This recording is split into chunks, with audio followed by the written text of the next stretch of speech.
ఎమ్మెల్యేలు పోటీలు కాదు, సారీ, కల్చరల్ యాక్టివిటీస్ పెట్టి, గేమ్స్ పెట్టి అవన్నీ పెట్టడం అనేది మంచి సాంప్రదాయము.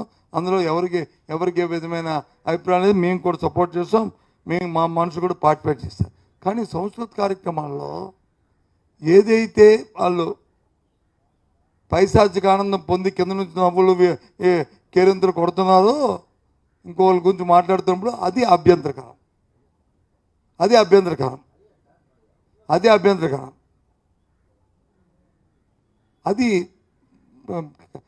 కరెక్ట్ కాదు. ఇవాళ ఒకరు అవుతారు, రేపు ఇంకొకరు అవుతారు. గౌరవాన్ని ఇచ్చిపుచ్చుకోవాలి తప్ప ఆ రకంగా చేయడం అనేది అది సాంప్రదాయం కాదు.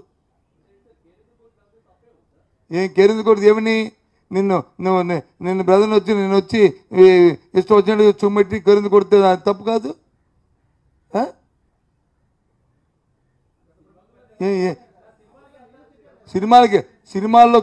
సినిమాల్లో ఆ భాష ఉంటుందా? సినిమాలో ఆ భాష ఉంటుందా? ఏంటది? మీరు అడిగారు కాబట్టి చెప్తున్నాను. నేను ఇప్పుడు వచ్చి మాట్లాడలేదు, కానీ నాకు చాలా అభ్యంతరం ఉంది. అది సెషన్లోనే మాట్లాడదాం అనుకున్నాను, కానీ మీరు అడిగారు కాబట్టి నేను మాట్లాడుతున్నాను. ఎందుకు వరణం? తెలుసుకుంటే చాలు. క్షమాపణ పెద్దానికి అపాలజీ, పెద్దానికి సారీ, పెద్దానికి థ్యాంక్స్. ఇది ఒక అలవాటు బ్రిటిష్ వాళ్ళు పంపించిన డైలాగులు. అది కాదు, తెలుసుకోవాలి. మనిషికి పైగా రావాలా.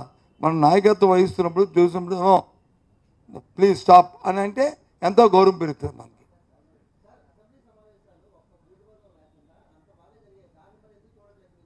ఏదండి? ఏడు స్వస్థం జరిగాయి.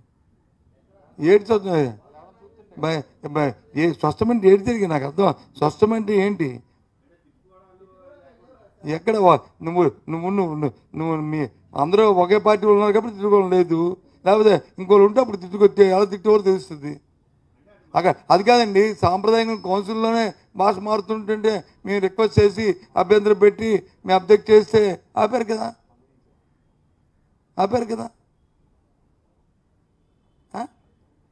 అది మా రిక్వెస్ట్ అవనేయండి, లేకపోతే మా తాలూకు అబ్జెక్షన్ అవనేయండి, లేకపోతే మా తాలూకు ఇదేమనేయండి, ఆపారు కదా.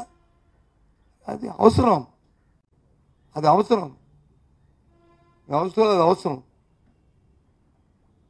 ఒకరికొకరు గౌరవం ఇచ్చి పుచ్చుకోవడం.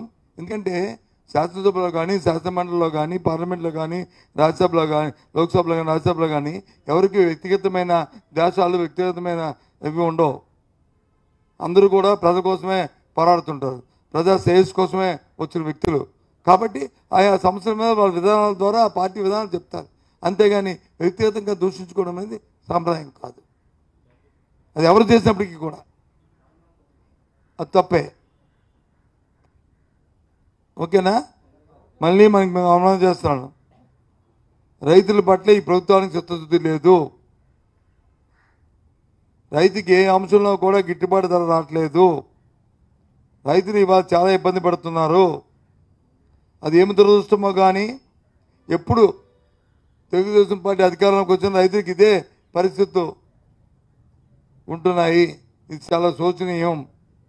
ఇప్పటికైనా ఆ ప్రభుత్వం ఆ సమస్యను దృష్టిలో పెట్టుకొని దాని పరిష్కారానికి చేయాలని మేము డిమాండ్ చేస్తున్నాం.